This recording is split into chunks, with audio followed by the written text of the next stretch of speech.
Damos paso a Sylvine Bois. Now Sylvine is going to speak.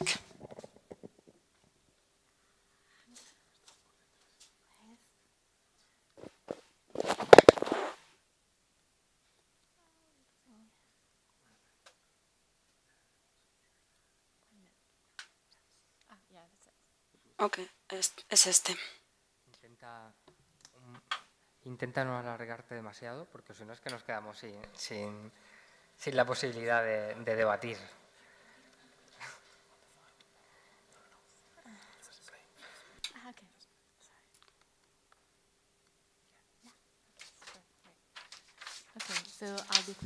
Sí, así seré rápida. Por supuesto, muchísimas gracias a todo el equipo de Puertas del Castillo por invitarme. Debo decir que esta es una experiencia enriquecedora, poder conocer a gestores culturales españoles y locales. En mi trabajo a nivel europeo, pero esto solo tiene sentido si puedo conectar con las instituciones locales. Seré rápida.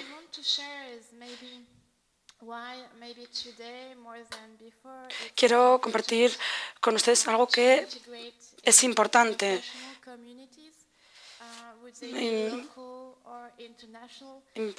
Es importante incluirlo en nuestras comunidades profesionales, tanto a nivel local como más global. Quiero presentarles un panorama general de las diferentes redes europeas, pero primero quizá me gustaría hablar sobre por qué es importante estar integrados en comunidades internacionales.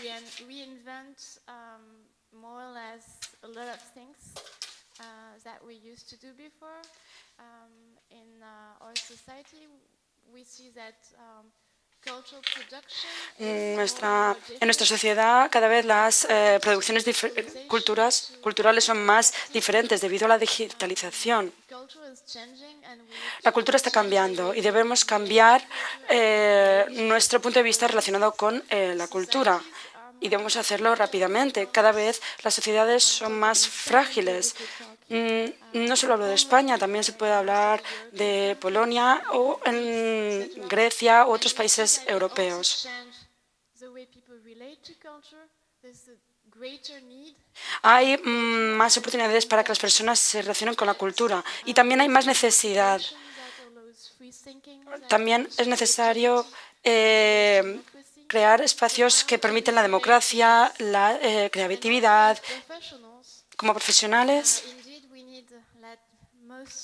necesitamos que la mayoría de los sectores reinventen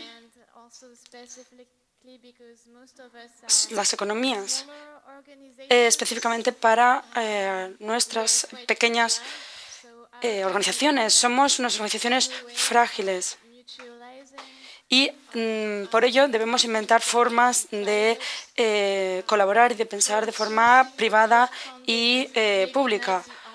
La economía colaborativa no es la única respuesta. Es una respuesta, pero no la única. Tenemos que reinventarnos, tenemos que pensar de forma global y local. Y eso es lo que hoy hemos estado hablando.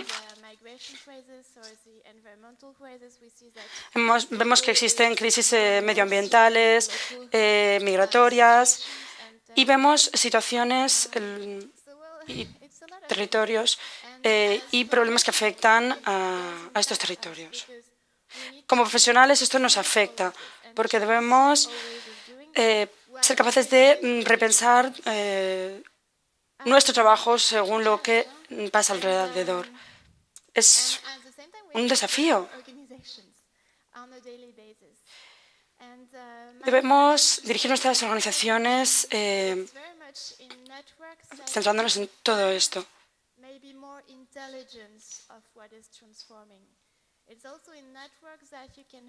En las redes podemos encontrar esta transformación, estas competencias adicionales y podemos compartir esto con personas que están pasando por lo mismo o están pasando por otras cosas en sus territorios. Dentro de estas redes podemos construir colaboraciones que nos ayuden, y también estas redes serán las que nos permitan conectar.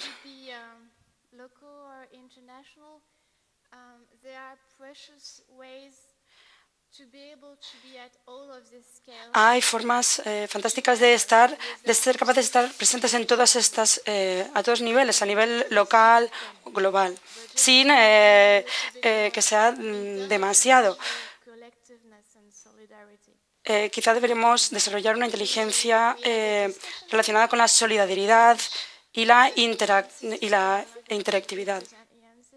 Hemos estado hablando sobre esto en la comida y alguien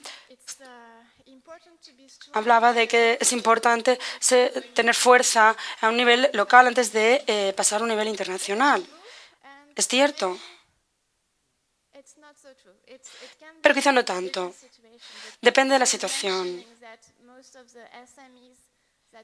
La mayoría de las pequeñas y medianas empresas que se construyen de forma digital, como BlaBlaCar o Amazon, no esperan ser empresas sólidas para salir al mercado internacional, sino que salen al mercado antes de tener beneficios.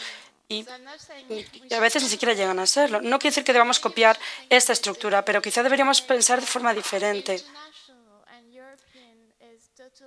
y ver que el desarrollo europeo e internacional está también integrado en nuestro desarrollo local.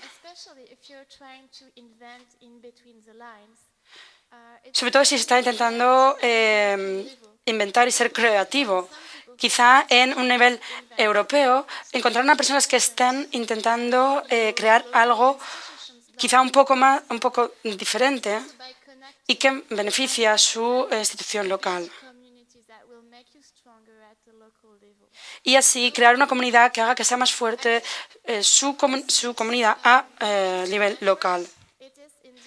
Por eso creo que trabajar en redes es una inversión.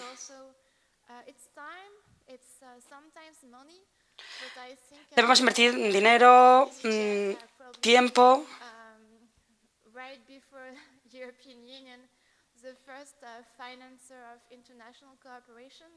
Pero, sobre todo, debemos hablar de la cooperación. Yo, por ejemplo, el dinero no lo es todo. La semana que viene voy a viajar de Copenhague a Bruselas por 10 euros. Voy a usar, además, Airbnb para alojarme. Así que no se trata solo del dinero. Cada vez se trata más de crear redes de trabajo que van a convertirse en redes esenciales para trabajar. Es importante encontrar un equilibrio. Voy a repasar algunas redes para que tengan una idea de las diferentes comunidades que existen a nivel europeo. No quiero decirles que tengan que estar presentes en todas, solo que sepan que necesitan encontrar su camino, su interés, su inspiración. Ahora mismo trabajo para la ENCC, pero he estado trabajando en agencias de fondos europeos, para también una red de liderazgo para mujeres. Ahora mismo en la ENCC estamos creando proyectos de viveros, de formación. Y creo que ha existido una retroalimentación con mis intereses también y los intereses de la red, de conocer agentes y comunicación. Yo, por ejemplo, me interesaba en los temas de igualdad de sexos. También trabajé en Túnez tras la revolución y esto me interesaba. También los viveros, el área digital. Así que cada uno coge lo que necesita de las redes y se desarrolla personalmente. Esto es cada vez más importante porque cada vez necesitamos ser más creativos y solo podemos hacerlo alimentándonos con inspiración y retroalimentándonos con la experiencia de otros. Voy a pasar muy rápido. Hemos estado hablando de algunas redes. Por ejemplo, hemos hablado de las redes de las artes escénicas, una gran red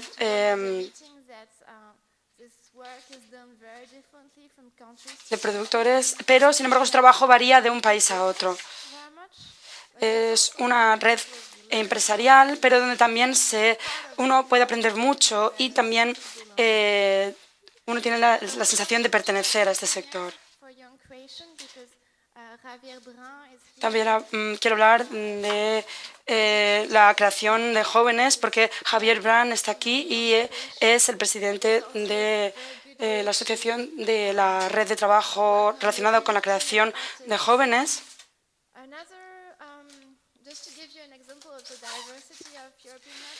Quiero que tengan también ejemplos de diversidad de estas redes. Tienen, por ejemplo, federaciones de cinematográficos. Hay un gran panorama de redes de trabajo. Quiero mencionar sobre todo una. He visto que muchos de ustedes están interesados en la experimentación digital. Quiero mencionar Pixelake, una red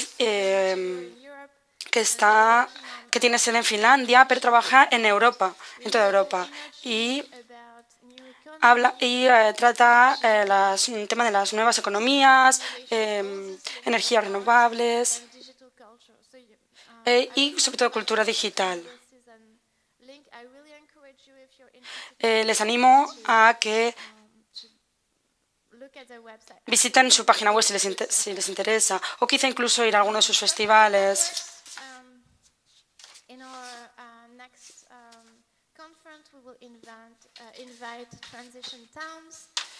En nuestra siguiente conferencia hablaremos de una red civil que trabaja a un nivel local para reinventar la economía local. Es muy inspiradora. Porque vemos cómo se han organizado el sector medioambiental se ha organizado de una forma muy estructurada y podemos seguir el ejemplo de este activismo local.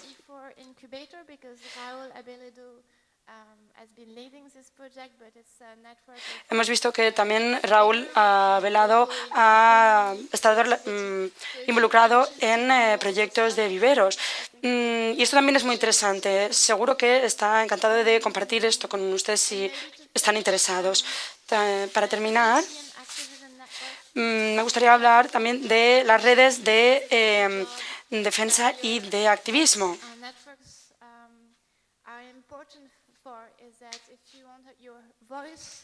Si quieren que su voz se oiga, necesitan relacionarse con otras personas y compartir sus opiniones, ser más fuertes. Cultural Action Europe es una organización que representa al sector cultural en las instituciones europeas, pero también intenta movilizar el sector cultural dentro de un movimiento ciudadano. Este es un canal importante si quieren que su voz se oiga, pero hay muchas otras redes. Todo depende de lo que ustedes quieran. Depende de en lo que estén trabajando.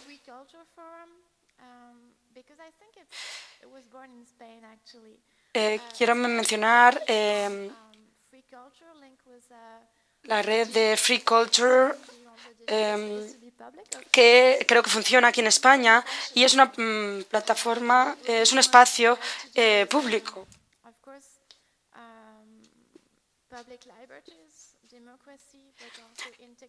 Y que defiende las democracia, los derechos de propiedad intelectual y que comparte conocimientos y la necesidad de ser abiertos. Así que creo que aquí acaba ya he completado el trabajo. Lo que quiero decir es que necesitamos que cada vez haya más solidaridad, más conexión para enfrentarnos a los desafíos que el sector de la cultura necesita, pero también a los que nos enfrentamos como ciudadanos. Necesitamos organizarnos en una estructura horizontal. Así que podemos intentar inventar formas alternativas de hacer las cosas y de intentar ser más sostenibles. Muchas gracias.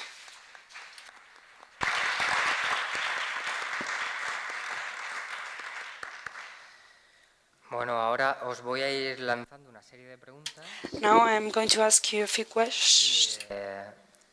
Podéis intervenir en un principio de forma individual y a partir de ahí podemos debatir.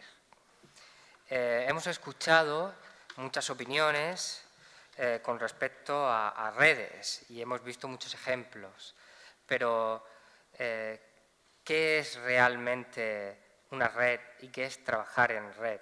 ¿En qué se diferencia de otro tipo de formatos? ¿Y qué significa, qué implica a todos sus participantes? No es lo mismo trabajar de forma individual, no es lo mismo trabajar de forma colaborativa que trabajar en red. Lo cual no quiere decir que trabajar en red no sea colaborativo y a su vez individual en un momento determinado. Pero, ¿qué hay de diferencia? ¿Qué supone, qué reto es el que se nos presenta que lo diferencia con respecto a lo demás? Piotr.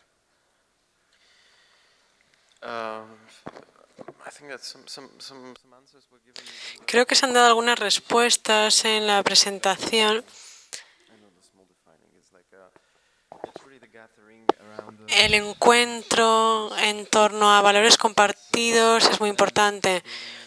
Hay que construir sinergias y una forma holística de acceder a estos valores. Es como que 1 más 1 es igual a 3 al final. Así que de los encuentros y de ser capaz de estructurar algún tipo de cooperación, porque claro, no es algo evidente. Algunos socios, por ejemplo, colaboramos, pero quizá al final no del todo. Los valores quizá no estén al mismo nivel. Así que esta cooperación, si esta cooperación no está estructurada,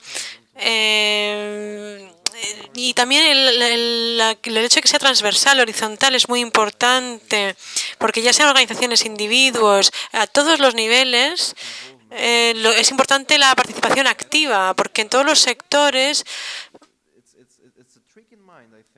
es algo que, por ejemplo, en Polonia es difícil de explicar. En Polonia estamos seguros de que es obvio para el sector negocios, de que todos colaboran a nivel mundial, pero en el sector cultural parece que no es tan evidente. ¿Y por qué? Nos hacemos preguntas. ¿Por qué sucede? Quizá porque tenemos la idea de que hay como competencia entre los centros culturales y yo creo que eso es parte de nuestro patrimonio, como una falta de confianza. Pero cuando te abres y estás a nivel horizontal y ves que es tu propio nivel y que no eres mejor ni mayor que el que está a tu lado, y ves que hay más conocimiento y que estás formando una imagen completa, pues es mejor. Y durante algún tiempo me he dado cuenta de cómo se conectan los puntos, como Sylvine decía, como los niños hacen del 0 al 1, tienes como puntitos y tienes que unir los puntos, uno y luego el otro, y al unirlos ves que aparece una figura, un dibujo, ¿no? Hay que huir del pensamiento de hay unos más importantes que otros. No, sin los pequeños a lo mejor no seríamos capaces de ver la imagen principal, ¿no? Entonces es muy importante la unión entre todos y el enfoque horizontal, en mi opinión. Gracias.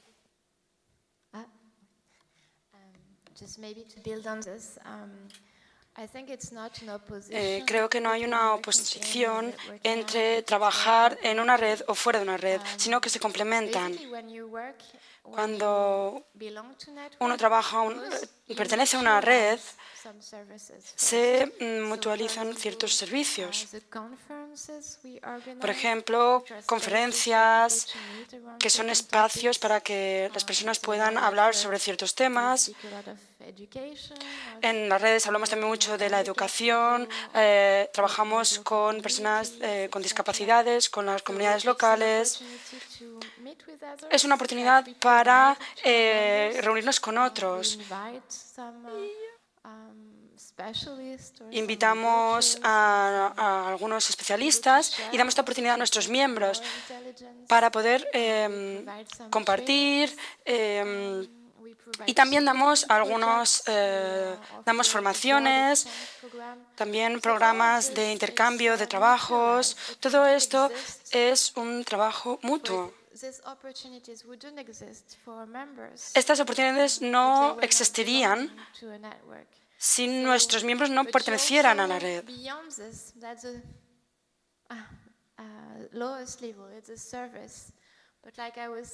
Pero también es un servicio, ¿no? Pero además es también una plataforma para poder compartir inteligencia, para hacer nuevos contactos, para sentirse parte de una comunidad. Esto es importante a un nivel local,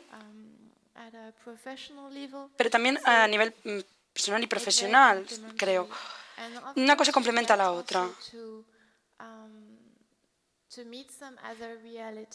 También te encuentras con realidades diferentes. Y esto también es muy importante. Así que creo que son dos cosas complementarias para el desarrollo profesional. No es algo que sea un estudio, sino una disciplina.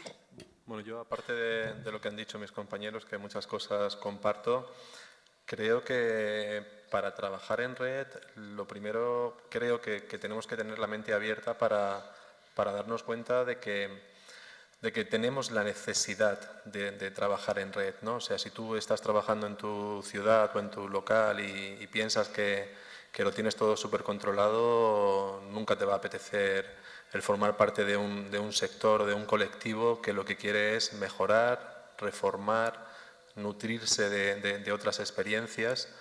Y para eso considero que, aparte de ser gente que queremos avanzar, creo que también tenemos que de vez en cuando ser un poquito objetivos y ser conscientes de que nuestra situación, aunque nosotros pensemos que nuestro día a día es el más complejo del mundo y que vamos súper liados y que nos falta tiempo para todo, es una situación bastante común dentro del mundo de la gestión cultural.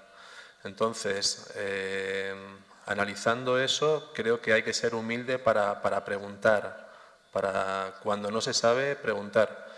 Yo, por la experiencia, el acercamiento a las redes, lo que más me ha aportado, por supuesto, ha sido información, pero para mí ha sido más importante el darme cuenta de que formo parte de un sector en el que yo soy una parte más ni menos importante, aunque a lo mejor nosotros juguemos un papel privilegiado dentro del sector porque estamos arriba y decidimos qué compañías se programan, quién pasa por nuestros teatros, pero si no fuera por las empresas, por los promotores, por las compañías, por los actores, por los escenógrafos y demás, y por esas redes que unen y que nos hacen conocer el sector de manera objetiva, creo que no iríamos a ningún lado. Pero para eso hay que hay que ser consciente de que las redes son necesarias y a través de alguna experiencia que hayas tenido en algún momento en tu vida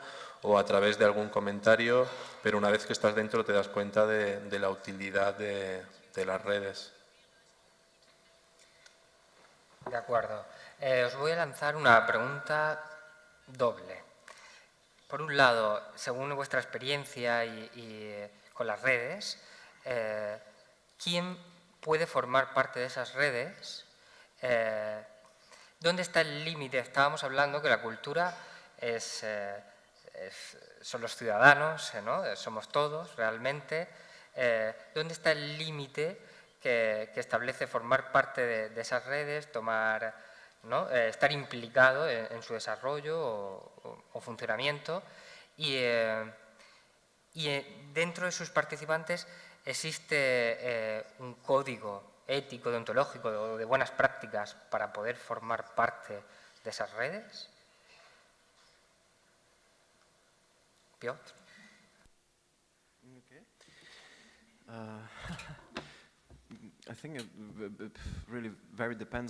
Creo que eso depende de la red. Y un buen ejemplo de ello es lo que ha dicho Ivo Peters al principio. La ENCC es un ejemplo de red que se ha moldeado de forma diferente en sus estatutos tras haber vivido una transición. Esta red da la bienvenida a cualquier individuo que quiera incluirse como miembro de pleno derecho.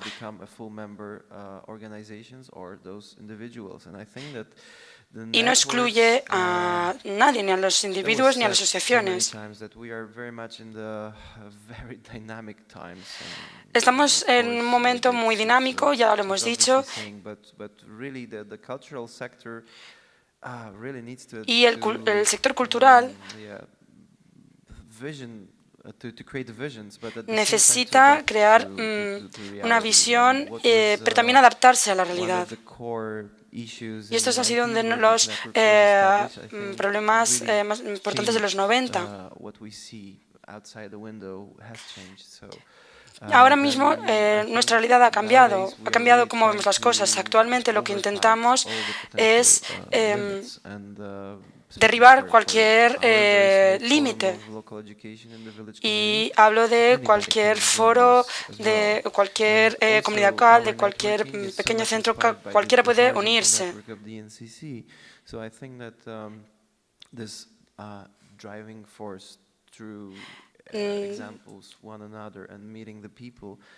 Hay una fuerza que hace que tengamos la oportunidad de hacer lo que hacemos dentro de la ENCC.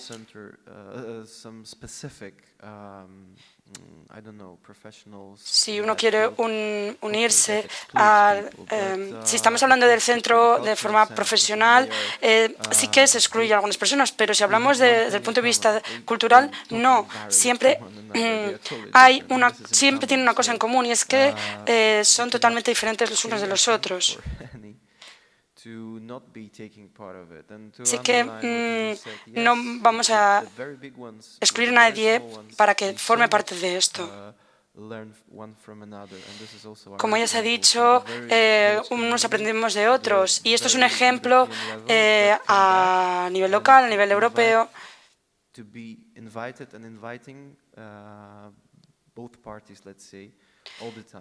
Y vemos cómo las dos partes se invitan mutuamente.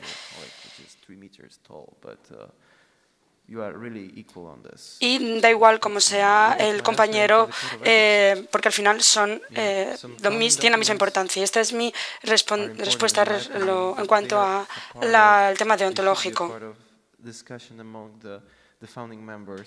Creo que debería también haber una conversación entre los miembros fundadores.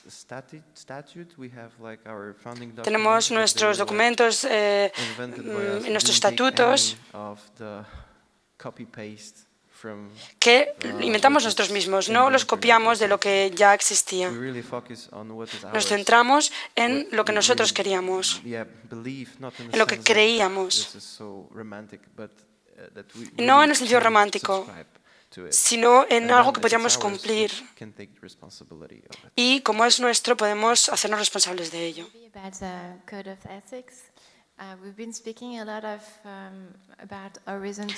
Hemos hablado mucho de la estructura horizontal.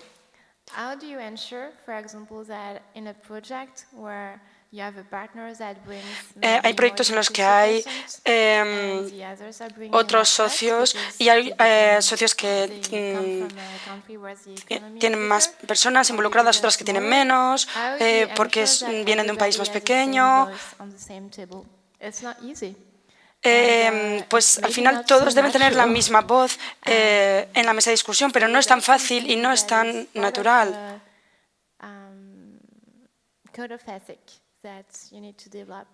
Y esto es algo que nuestro código deontológico dice, pero hay que trabajar en ello. No es fácil.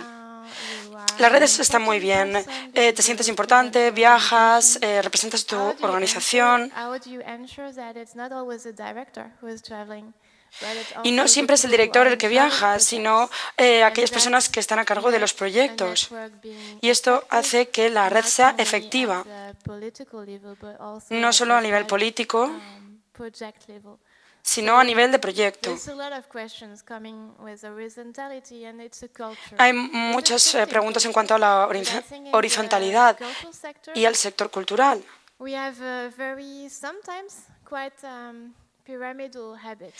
A menudo tenemos hábitos piramidales y hay que intentar cambiar esto. Cuando uno entra en una red, es también una disciplina.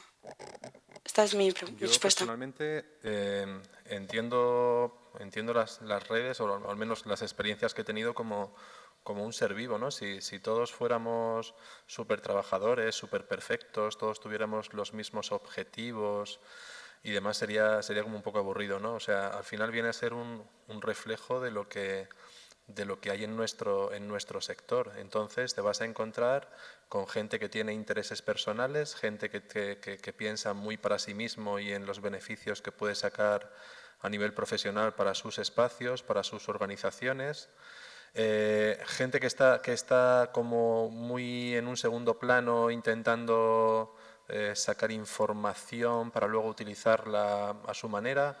Bueno, yo creo que lo comentaba antes, ¿no? Dentro de una red creo que al final la generosidad de la gente que aporta su tiempo y su información es fundamental. Quien no entre de esa manera, yo creo que de manera natural se van haciendo también grupos. Estamos hablando de que las redes, aparte de las acciones generales que se emprendan desde la misma organización, luego dan lugar a contactos y a compartir experiencias que también nos aportan una información muy, muy importante.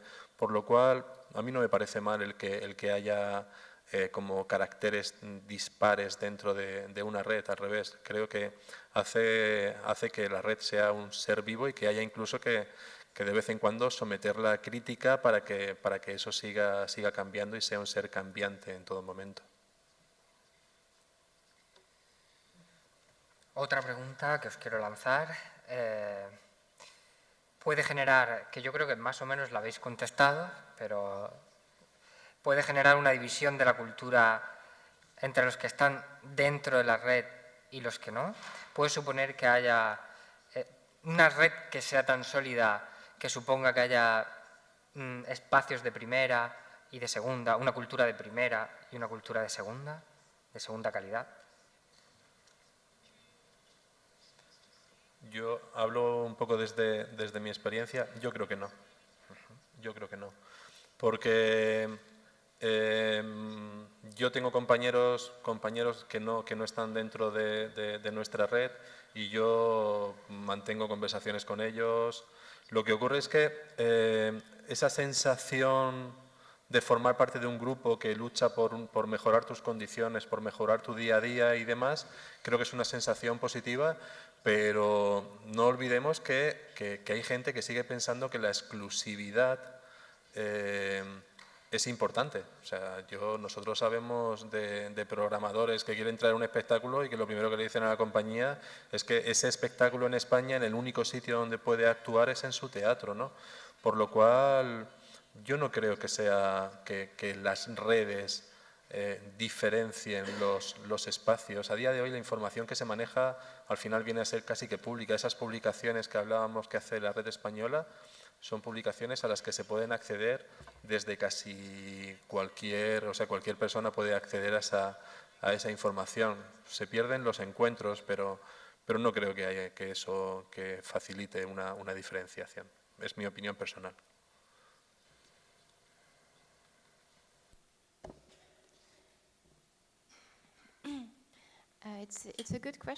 Es una buena pregunta. Creo que deberíamos ser conscientes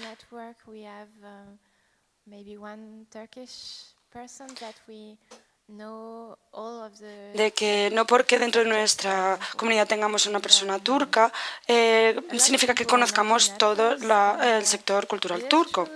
Hay muchas personas en nuestras redes. Nuestra red.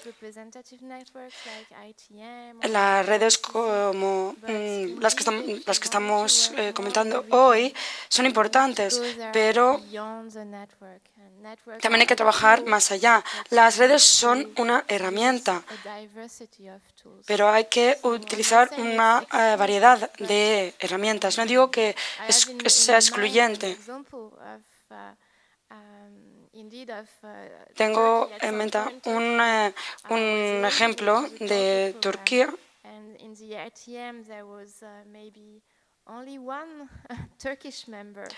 En uno de nuestros encuentros solo había un miembro turco.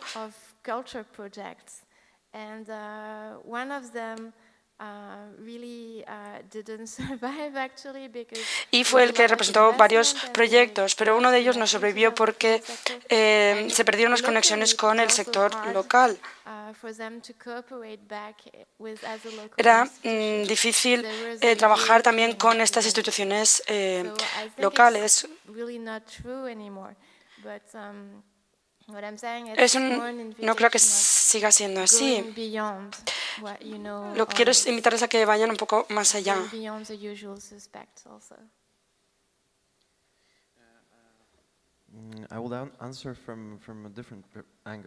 Voy a contestar desde un punto de vista diferente, dándoles un ejemplo de Polonia.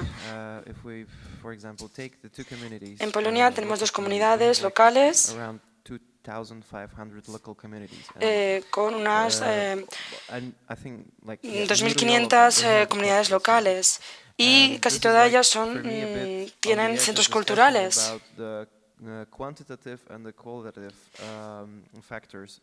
Y aquí quiero hablar de los elementos cuantitativos y cualitativos de estas comunidades. Imaginen que estas comunidades tienen un centro cultural, pero que son un poco vagos, que no hacen ningún desarrollo en el sector cultural, sino que van al trabajo, trabajan sus 8 horas y se vuelven a su casa. No hay ninguna fuerza de cambio para motivar a estas personas, porque no hay ninguna regulación que les diga tienen que cambiar algo. Esto no existe. Y lo que quiero decir es que con las redes se hace esto. Somos fuerzas de cambio que intentan reestructurar las estrategias del desarrollo y que intentan compartir todos los conocimientos. Nuestro sector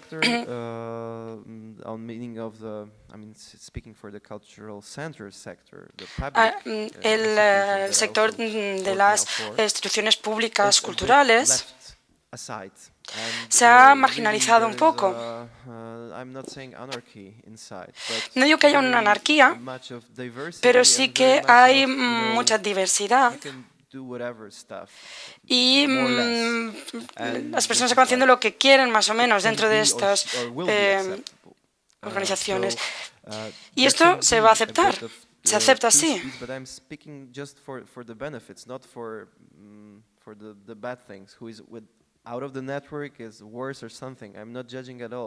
No es que esté juzgando esto, pero estoy hablando desde el punto de vista de los beneficios. A través de las redes se gana en competitividad y estas redes pueden ser un apoyo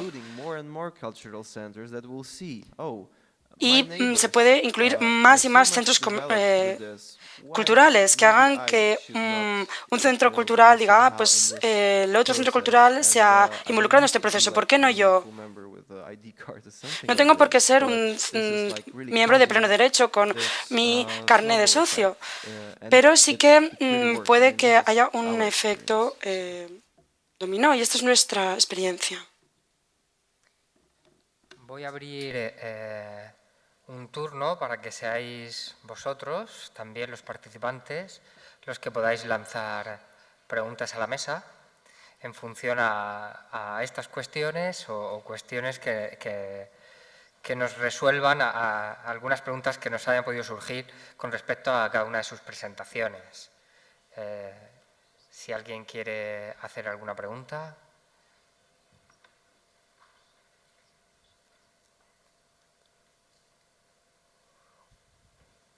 Pues por aquí.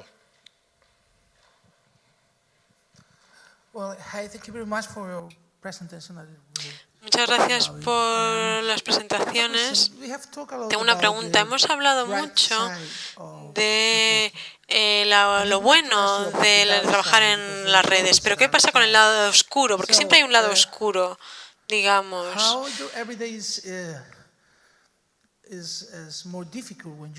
Porque el trabajo diario es más difícil cuando se trabaja en una red, ¿no? Entonces esa es mi pregunta.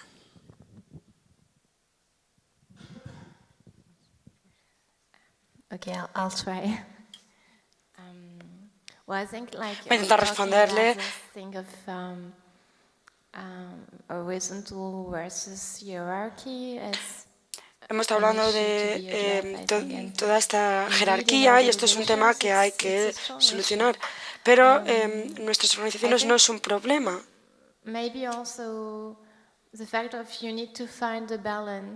Hay que encontrar un equilibrio entre comprometerse con la red y comprometerse con tu propio trabajo. Puede que ya equilibres muchas cosas en tu vida cotidiana, pero si uno trabaja en redes de trabajo hay que ser estratégico. No se puede hacer cualquier cosa. Esto quiere decir que uno debe ser capaz de pensar en el futuro de la organización.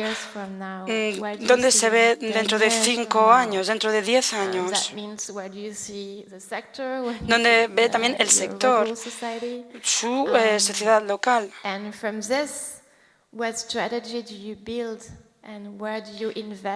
Y a partir de esto, ¿qué estrategia construye y cómo invierte su tiempo? Si quieren, por ejemplo, construir un proyecto de cooperación europea para la educación de los jóvenes en las áreas marginales, piense en dónde quiere llegar en 5 años. Tienen que encontrar socios, espacios donde reflexionar sobre esto y así poco a poco se empieza a construir algo, a hacer contactos. Si simplemente llegas, pues quiero hacer networking, quiero trabajar en red, pero no tengo ningún proyecto, no tengo teléfono, no tengo contactos ni dinero. Creo que es importante estar estructurado. Yo Pienso que también es importante el ser conscientes de cuáles son nuestras capacidades y cuáles son nuestras realidades, ¿no? Parece como que trabajar en red, cuando nos juntamos, pues nos venimos arriba y somos capaces de todo, ¿no? Y no, eso no es así. Eso luego nuestro día a día, en nuestro trabajo nos come una gran parte del tiempo. Luego, analizando realmente las redes, tenemos que tener en cuenta de que quizás en una red, al menos en la nuestra, personajes o espacios activos dentro de lo que son las comisiones de trabajo, juntas directivas y demás, estaremos hablando a lo mejor de un 25% de la gente que está dentro de la red, pero que perdamos el miedo a las cosas que no se pueden hacer, decidlo, porque emprender un proyecto y luego ver que no sacas tiempo para poder trabajar en ello, te produce una frustración que te hace incluso pensar el si formar parte de esa red te merece la pena. Es mejor ser consciente de lo que puedes, hasta dónde puedes llegar. Al menos te hablo un poco de mi experiencia, ¿no? Y si en un momento dado no puedes llegar más allá, decirlo. Nosotros antes hemos comentado el tema de la internacionalización de la red española. Para internacionalizar la red española hay que viajar a los encuentros del ATM.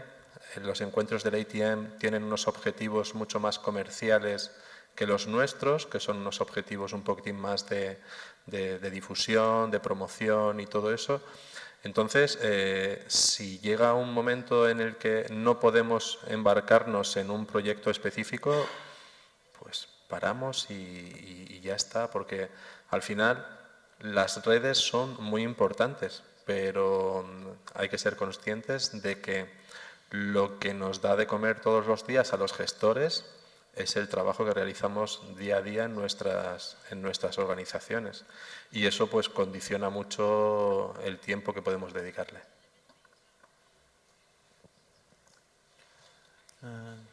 Just a short comment. If I can give from also Un pequeño comentario. The topic was like a bright side. So, Sí, íbamos a hablar de las cosas buenas, así que esta es una buena pregunta. Muchas gracias. Estoy de acuerdo con todo lo que se ha dicho, pero quiero mencionar que las redes de trabajo se aplica aquí en el sector cultural. Y esto no hace que en Polonia no se tenga mucha confianza en esto. Nos enfrentamos a mucho escepticismo. ¿Por qué voy a involucrarme voluntariamente en esto? ¿Por qué invertir mi esfuerzo en ello?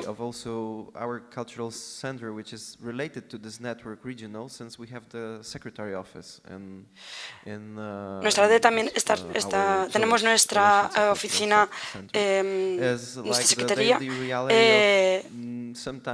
y nuestro centro cultural está relacionado con eso. Lo que intentamos hacer desde ahí es intentar que las personas entiendan lo que es y que entiendan la visión de actuar conjuntamente. Es cierto que hay malos días en los que uno piensa, esto no sirve para nada. This is like fighting like the carnival with the post, like always like on a balance. Pero esto es un tema de equilibrio. ¿Qué vamos a elegir, el optimismo o el pesimismo de la mayoría? No sacamos ningún dinero de estas redes. No cuestionamos por qué se utiliza BlaBlaCar o Airbnb. Nadie habla de esta economía colaborativa, pero sí que nos preguntamos por qué tenemos que invertir tanto en redes. Si os parece, vamos a dejar espacio para una última pregunta y seguimos hablando en el café.